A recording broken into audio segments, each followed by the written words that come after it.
This is VOA News. I'm Jim Burtell. Chinese officials say the death toll from the coronavirus outbreak soared to 811 in China on Sunday. This surpasses the global toll for SARS nearly 20 years ago.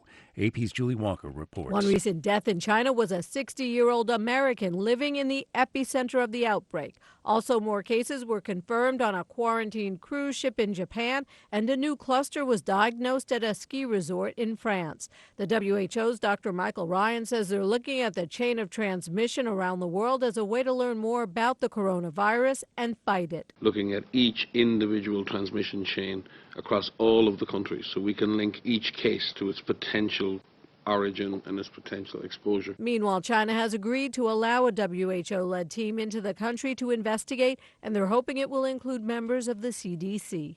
I'm Julie Walker. The standoff at a Thailand shopping mall continues. A soldier took over a popular shopping mall on Saturday. Officials say a security officer has now been killed, bringing the death toll to at least 21, with 33 others injured. AP's Charles de Ledesma has more on how the siege began. Video taken inside a car catches gunshots fired as one passenger reacts in terror. Police say the soldier had initially shot dead another soldier and a woman, apparently over a land dispute. Then the man took a gun from his military base and drove to the mall where shooting continued. Video taken outside the mall and shared on social media shows people taking cover in a parking lot as gunshots are fired. I'm Charles de Ledesma. Syrian state media says Syrian government forces captured new areas from insurgents in the northwest. This as Turkey sent more reinforcements into the war-torn country. The government offensive has created a humanitarian crisis. The UN says 600,000 people have fled their homes. This is VOA News. Officials in Kabul say U.S. and Afghan forces came under attack in eastern Afghanistan on Saturday. They are launching investigations into what the New York Times describes as a deadly shootout between Afghan and American soldiers during a joint exercise.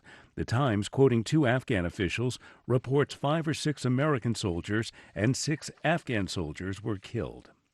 An exit poll finds Ireland's 3 main parties are tied neck and neck following Saturday's general election. Reuters' Emer McCarthy reports. Irish voters went to the polls on Saturday in an election that could remove Taoiseach Leo Varadkar from power amid a surge by left-wing Sinn Féin.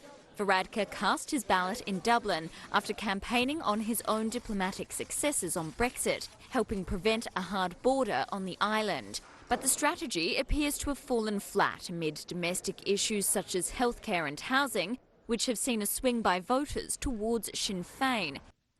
That's Reuters' Emer McCarthy reporting. Vote counting will begin on Sunday at 0900 UTC. A team from the U.S. is inspecting the wreckage of the Pegasus Airlines Boeing 737 that skidded off a runway in Istanbul earlier this week. VOA's Robert Raffel has more. Turkey's Anadolu news agency says the American team is looking to see if there were any technical factors that could have contributed to the accident. Investigators will probe many possible causes, including the plane's speed and the weather at the time of the crash. Anadolu says the aircraft, which split into 3 pieces in the accident, will later be dismantled and removed by crane. The crash happened as the 11-year-old aircraft landed in strong winds and heavy rain. That's VOA's Robert Raffel. Democratic presidential hopefuls are fanning out across snowy New Hampshire this weekend, campaigning for the state's primary.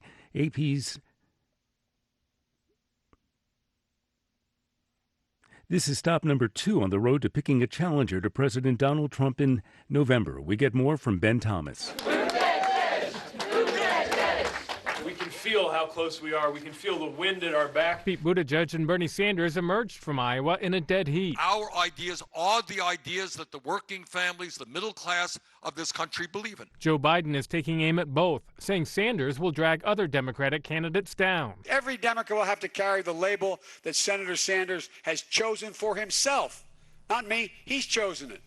Democratic Socialist. Elizabeth Warren says candidates need to get away from big-dollar donors. The only way we're going to make this better is we use this Democratic primary to build a grassroots movement.